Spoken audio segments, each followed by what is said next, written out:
দুটি কাজ করবে, মহান আল্লাহ পাক রব্বুল আলামিনের উপর ঈমান আনবে, পরিপূর্ণ অর্থে সবকিছুর মালিক আল্লাহ এই কথাটা মনে প্রাণে বিশ্বাস করবে এবং তাকওয়া ভিত্তিক জীবন যাপন করবে, আল্লাহ পাক রব্বুল আলামিন তাদের জন্য আসমান এবং জমিনের বরকতের সমস্ত দরজা উন্মুক্ত করে দিবে। ঠিকই হয়েছে। যখন আফিম চাষ বন্ধ করে দিছে, তারা হালাল পন্থায় কোরআনের শাসনকে মেনে, কোরআনের বিধানকে মেনে, তখন আল্লাহ পাক রব্বুল আলামিন তাদের ডালিম এবং আনারের মধ্যে এমন বরকত দিয়েছে, অতীতের 100 বছরে সেই রকম ডালিম আর আনারের চাষ হয় নাই। এবং জাফরানের মধ্যে এত বেশি বরকত দিয়েছে, সারা পৃথিবীতে 1 নম্বর জাফরান হিসেবে স্বীকৃতি আফগানিস্তানের জাফরান। গত বছরও, এর আগের বছরও, এবং এই ডালিমের জুস দিয়া শেফা, ফামির কোলা, এই জুসগুলো সারা পৃথিবীর বাজার দখল করে নিয়েছে। আমার দেশের অনেক বড় বড় সুপার মার্কেটগুলোতে পাওয়া যায় শিফা। সেই শিফা, ডালিমের আনারের জুস, এই জুসের প্রধান বাজার হয়ে গেছে আজকে আমেরিকা। যেই আমেরিকা 20 বছর ধরে তাদেরকে হামলা করছে, যেই আমেরিকা মাথায় খত দিয়ে আফগানিস্তান থেকে চলে গেছে, ওই আমেরিকার প্রধানতম বাজারের মধ্যে প্রধানতম চাহিদা হলো ওই শেফার জোস, যেটা আফগানিস্তানের জোস। তারা একথা নির্দ্বিধায় স্বীকার করে, পৃথিবীর কোনো কোম্পানির পক্ষে এই রকম নির্ভেজাল জুস তৈরি করা সম্ভব না, কারণ তাদের অন্তরে আল্লাহর ভয় আছে। তারা সেই জাতি, যেই জাতি হযরত ওমর রাদিয়াল্লাহু তাআলা আনহুর শাসনামলে যেই জনগণ ছিল, ওই মেন্টালিটি, ওই ধারণা, ওই চিন্তা তাদের মাথায় চলে আসছে। ঘটনা প্রসিদ্ধ আছে, হযরত ওমর রাদিয়াল্লাহু তাআলা আনহুর যুগে কোরআনের শাসন ব্যবস্থা ছিল। তখন হযরত ওমর বলছেন, রাষ্ট্রীয় ফরমান দিয়ে দিয়েছেন, দুধের সাথে পানি মিশানো যাবে না। দুধের সাথে, এখন আমাদের সমাজে মুসলিম, আমরা কি দুধের সাথে পানি মিশাই না পানির সাথে দুধ মিশাই? পানির সাথে দুধ মিশাই। আমরা দুধের সাথে পানি মিশাই না। হযরত ওমরের নির্দেশ আমরা পালন করি। আমরা কি করি? পানির সাথে দুধ মিশাই। তখন হযরত ওমরের সেই যুগে যখন এই কথা রাষ্ট্রীয় ফরমান জারি হলো, হযরত ওমর ছদ্মবেশে আমিরুল মুমিনিন, খলিফাতুল মুসলিমিন, রাতের বিভিন্ন অলিতে গলিতে মুসলমানদের কোনো প্রয়োজন আছে কিনা, কোনো সমস্যা আছে কিনা, তিনি নিজেই মনিটরিং করতেন। তখন এক রাতে, তখন এক ঘরের কোণা থেকে মা এবং মেয়ের আওয়াজ আসতেছে, যে মা বলতেছে, আজকে যেইভাবে দুধ কমে যাইতেছে, এখন সামান্য একটু পানি না দিলেই তো আমাদের রুজি হবে না, আমাদের রিজিকের ব্যবস্থা হবে না। তখন মেয়ে বলতেছে, মা, ওমরের নির্দেশ কি ছিল জানেন না? বলতেছে, ওমর কোথায় নির্দেশ দিয়েছে? সেই মসজিদে নববীর সেই মেহরাব থেকে ওমর কি আর এত গভীর রাত্রে আমাদের ঘরে আসছে? না ওমরের কোনো গোয়েন্দা আছে? এখানে তো ওমর দেখতেছে না। তখন মেয়ে বলছে, মা, ওমর তো দেখতেছে না, কিন্তু রব্বে ওমর তো ঘুমাই না। ওমর হয়তোবা ঘুমাইছে, ওমর হয়তোবা এখানে নাই, রব্বে ওমর তো এখানে আছে। তিনি তো ওহুয়া মাকুম আইনা মা কুনতুম ইন্নাহু হুয়াস সামিউল বাসির। রব্বে ওমর তো সবকিছু দেখেন, রব্বে ওমর তো সবকিছু শুনেন।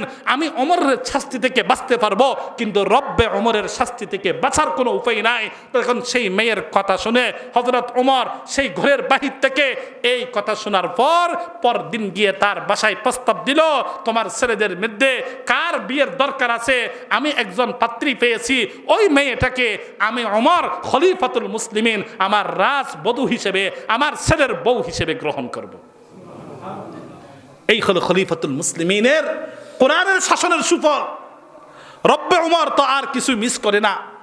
ঠিক তেমনি ভাবে আফগানিস্তানে যখন শেফা, ফামির কোলা যখন তৈরি হয়, পৃথিবীর অন্য কোনো কোম্পানিতে চিন্তা করে তাদের টাকা বৃদ্ধির জন্য, তাদের মান বৃদ্ধির জন্য তারা চিন্তা করে না, কিন্তু রব্বে ওমরের সেই চেতনা নিয়ে আফগানিস্তানের যখন তালেবানরা যখন কাজ করে, তখন তারা নির্ভেজাল করে না, সেখানে নির্ভেজাল করে, কোনো ভেজাল করে না। এই জন্য আমেরিকার মতো দেশ তাদের এই বিষয়টাকে প্রধান বাজার হিসেবে গ্রহণ করেছে।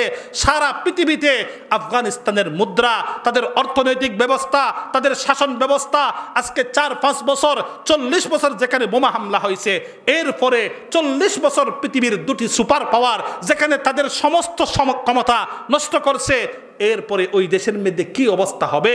সেই দেশের 4-5 বছরের অর্থনীতির চাকা এমনভাবে ঘুরছে, পৃথিবীর টপ লেভেল রাষ্ট্রগুলোকেই তারা ধাক্কা দিয়েই হার মানিয়ে ফেলছে। যখন কোরআনকে তারা বুকে নিয়েছে, পৃথিবীর কোনো তাগুত তাদেরকে স্বীকৃতি দেওয়ার দরকার নাই। পৃথিবীর কোনো তাগুতের স্বীকৃতি ছাড়া এমনিতেই তাদের সব কিছু চলছে। কি আনুষ্ঠানিকভাবে কেউ স্বীকৃত দিতেছে না, আসলে স্বীকৃতির দরকার নাই। আরশের মালিক তো তাদেরকে স্বীকৃতি দিয়ে দিল। এই আরশের মালিকের স্বীকৃতি তাদের জন্য যথেষ্ট। মানুষের অনন্য তাগুতগুলোর স্বীকৃতি দরকার নাই, কিন্তু তলে তলে ভিতরে ভিতরে সবাই তাদের সাথে একটু সুসম্পর্ক করতে চায়। এটাই হলো কোরআনের শাসন ব্যবস্থা। আপনি চিন্তা করেন, এই দেশ 92% মুসলমানের দেশ। আমাদের দেশের সংবিধানে কি আছে আপনি জানেন? আপনি তো জানেন না, অনেক ভাই জানে না যে আমার দেশের সংবিধানে আছে কোরআনের সাথে পরিপূর্ণ সাংঘর্ষিক অনেক বিধান আছে। সেই বিধানগুলোর ব্যাপারে আমাদেরকে সচেতন হতে হবে।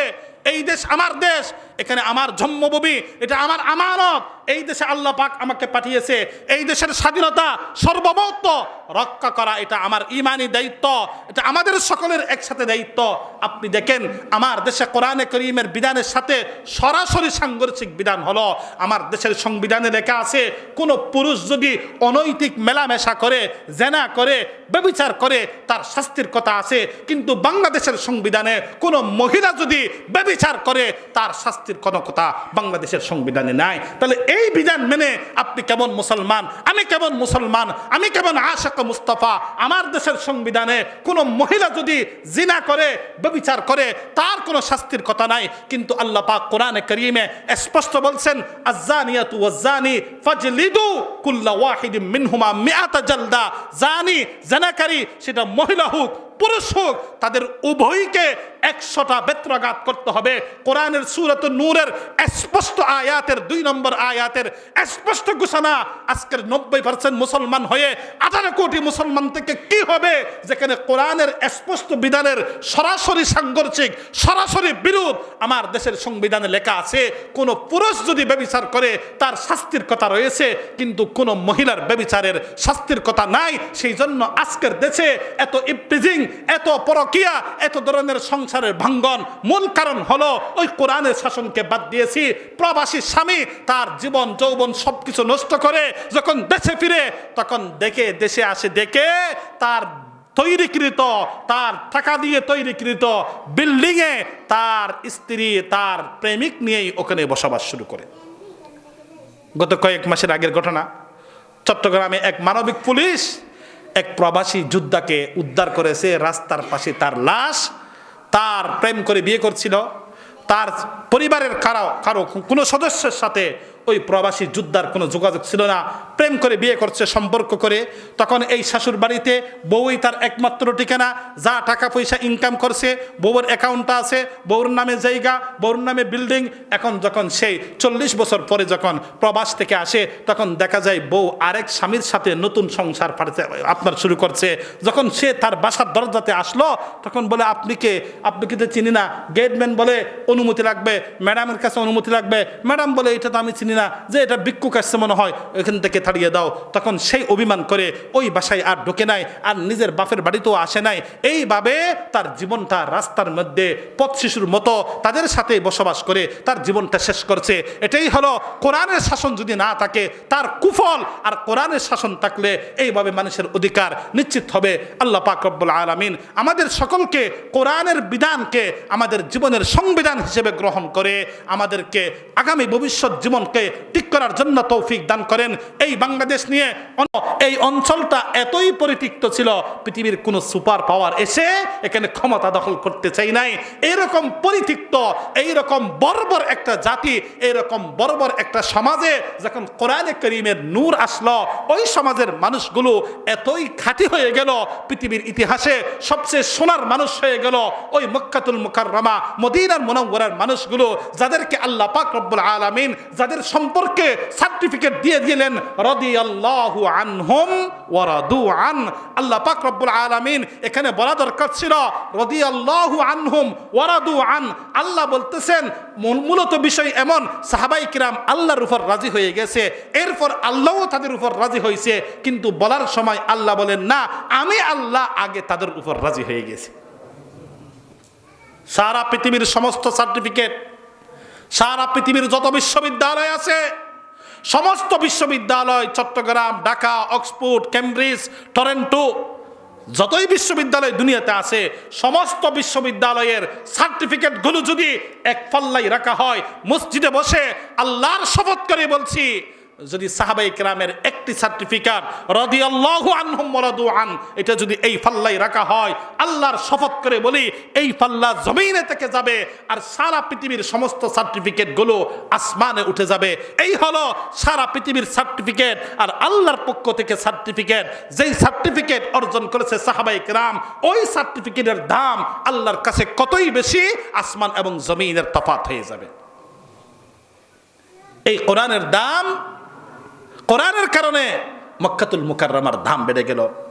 এই কোরআনের কারণে সামান্য রিহাল, যেটাকে সাধারণত মান্দার কাঠের হয়ে থাকে, মান্দার গাছ খুব বেশি দামি কাঠ, এমন নাকি সেগুন কাঠ বেশি দামি কাঠ, লাল চন্দন কাঠ বেশি দামি কাঠ? লাল চন্দন কাঠের সোফা হয় না, সেগুন কাঠের সোফা হয় না, ওই সোফায় মানুষ বসে না, বিভিন্ন অফিসে দেয় না, জোতা দিয়ে মাটি দেয় না। কিন্তু সামান্য মান্দার কাঠ যখন কোরআনের রেহাল হয়ে গেল, পৃথিবীর কোনো মানুষের পায়ের সাথে লাগাবে তো দূরের কথা, বুলে যদি লেগে যায় তখন সেটাকে আবার বুকে ধারণ করে মাথার উপর রাখে।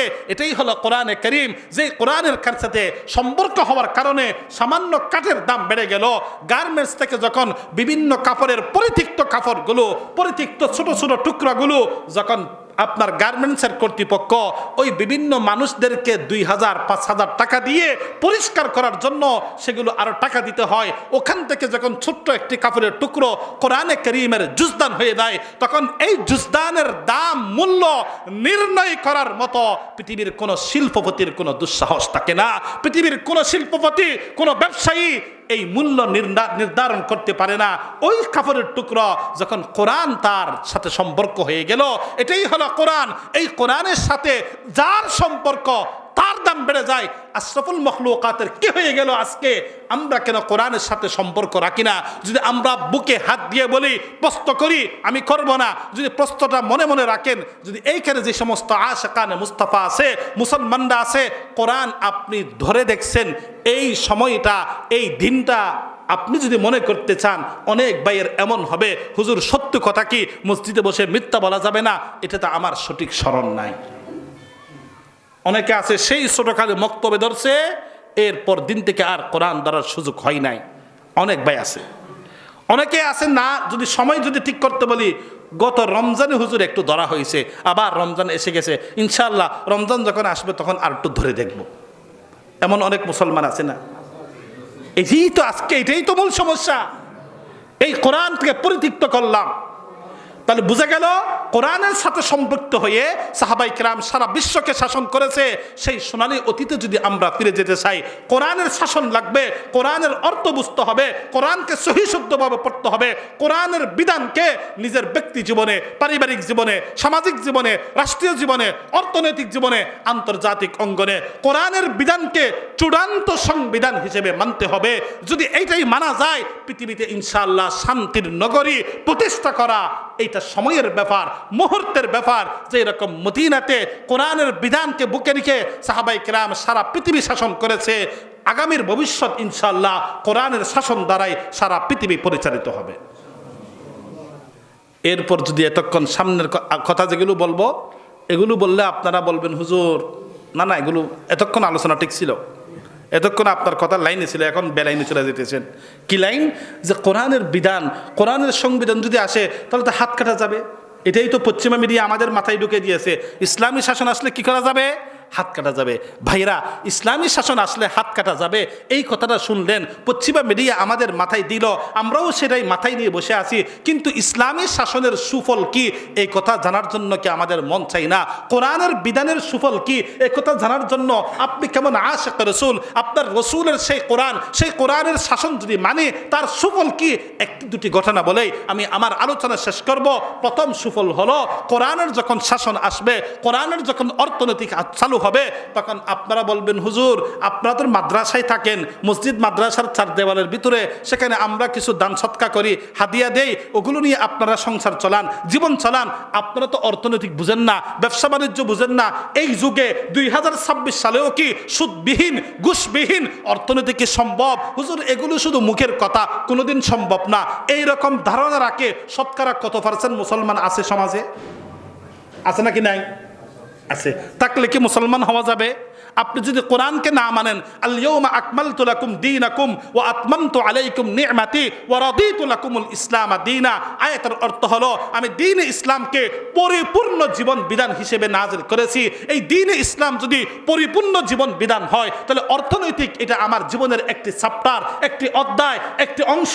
সেই অংশের ব্যাপারে যদি কোরআনে যদি বিধান না থাকে, তাহলে আমার এই কোরআন, এই দিন তো পরিপূর্ণ মানলাম না। আমি যদি মনে প্রাণে বিশ্বাস করি কোরআনের অর্থনীতি দ্বারা পৃথিবী চলবে না, তাহলে আমি মনে প্রাণে কোরআনকে পরিপূর্ণ জীবন বিধান হিসেবে মেনে নিলাম। এটা আর কোথায়? কোরআনের শাসন ব্যবস্থা যখন চালু হবে, তখন সমাজে কি হবে দেখেন। আমার দেশের কথা বলি, আমার দেশে একজন মানুষ জেলে গেলে 10 বছর জেল কাটলো, ওখানেই মারা গেল। মারা যাওয়ার 20 বছর পর আদালত থেকে রায় আসে, অমুকের ছেলে অমুক, অমুক ঠিকানা, ওই মামলায় সেই নির্দোষ প্রমাণিত। আছে না? না কাল্পনিক বলতেছি? আছে। এবার ঠান্ডা মাথায় একটা প্রশ্ন, এই যে ব্রিটিশ আমাদেরকে যে বিচার ব্যবস্থা দিয়ে গেল, এই বিচার ব্যবস্থার মাধ্যমে যে একজন মানুষ 10 বছর জেলে ছিল, এরপরে তার জীবন, তার যৌবন, তার ছেলে, তার মেয়ে, তার স্ত্রী, তার আত্মীয় স্বজন সব কিছু যে মাটি হয়ে গেল, এটার দায়ভার, এটার দায়িত্ব সরকার নিবে না বিচারক নিবে, না যেই পুলিশ গ্রেফতার করছে সেই নিবে, না বিচার ব্যবস্থা নিবে? কে নিবে এই দায়িত্ব? তার কোনো দায়িত্ব আছে? তার কোনো অধিকার আছে? অধিকারের চর্চা আছে? কিন্তু কোরআনের যখন শাসন ব্যবস্থা থাকবে, তখন এই রকম কোনো কল্পনা করা যাবে না। সাহাবাই কেরামের সেই যুগের কথা তো ইতিহাসে স্বর্ণাক্ষরে লেখা আছে। বর্তমান আল্লাহ পাক রব্বুল আলামিন আমাদেরকে কোরআনের শাসনের সুফল দেখার জন্য ইমারতে ইসলামিয়া আফগানিস্তানের মডেল কায়েম করে দিয়েছেন বলি, সকলেই বলি আলহামদুলিল্লাহ। সেখানে বিচার ব্যবস্থার কথা শুনলাম কারগুজারি, যে ওখানে আপনার ধরেন আমার দেশে ইয়েতিমদের হক দখল করা এটা একটা ট্র্যাডিশন হয়ে গেছে। আপনারা মনে কষ্ট নেবেন না, আবার এই এলাকায় নেই, এই এলাকায় থাকবে না, কারণ এটা হলো হারুন বাবুনগরী রহমতুল্লাহ আলের এলাকা, এটা হলো ফটিয়ার মুফতি আজিজুল হক রহিমাহুল্লাহ আবাদ করেছে এলাকা, এটা হলো শাহ সুলতান নানুফরি রহিমাহুল্লাহর এলাকা, এটা হলো শাহ জমিরুদ্দিনের এলাকা। এই এলাকায় থাকবে না। বিভিন্ন দেশে আছে যে ইয়েতিমের হক জায়গা দখল করে, আবার সেই নির্লজ্জ বেহায়া জালেম আবার হুজুরের কাছে যাই, হুজুর একটু দোয়া করেন। কেন? আজকে একটা মামলা আছে। কিসের মামলা? একটা ঝামেলা আর কি, দুশ্মনী। মূলত এটা হলো ইয়েতিমের জায়গা দখল করতে গেছে, ইয়েতিমের পক্ষ থেকে যখন মামলা করা হয়, কত বড় জালেম হয়ে সে আবার হুজুরের কাছে দোয়া চাইতে আসে। এই রকম রাতকে দিন, দিনকে রাত, এই ব্রিটিশের শাসনের মাধ্যমে ইয়েতিমের জায়গা দখল করে বিল্ডিং প্রতিযোগিতা করা, আবার বিশাল বড় মেজবানও দেয়, আবার প্রতি বছর উমরাতে দৌড়ায়, আবার কয়েক বছর পর হজও করে। এই সমস্ত জালেমের এই ইবাদতের কোনো স্থান নাই। কোরআনের শাসন থাকলে এই সমস্ত জালেমের জুলুমগুলো চলবে না। কোরআনের শাসন ভারতে ইসলামী আফগানিস্তানে দেখেন, সেখানে কারগুজারি শুনলাম উলামায়ে কেরামের মুখে, ওখানে মাঝখানে প্রধান বিচারপতি কাজী, তার মাঝখানে কোনো অ্যাডভোকেট নাই, কোনো ওকিল নাই। বাদী আসবে, বিবাদী আসবে, বাদীর কাছ থেকে শুনবে, বিবাদীর কাছ থেকে শুনবে। শোনার পর কাজী সাহেবের কাছে যখন স্পষ্ট হবে এই জায়গার মালিক উনি, যদিও বা 100 বছর ধরে বেদখল আছে, যদিও বা 60 বছর ধরে বেদখল, ওই 6 মিনিটে কাজী সাহেব বলে দিবে, যান আপনার জায়গা আপনি দখল করেন, চাষাবাদ করেন, বিল্ডিং করেন। আর একে বলে দিবে, খবরদার, আজকের পর থেকে ওই জমিন দিয়ে, ওই জায়গার পাশে দিয়ে দিয়ে হাঁটার সময় মাথার নিচু করে হাঁটবা, যাতে তোমার চোখের অবৈধ দৃষ্টি ওই তার জায়গার দিকে না পড়ে। এটাই হলো ইমারতে ইসলামিয়া, এটাই হলো কোরআনের শাসনের সুব্যবস্থার, শাসন ব্যবস্থার সুফল।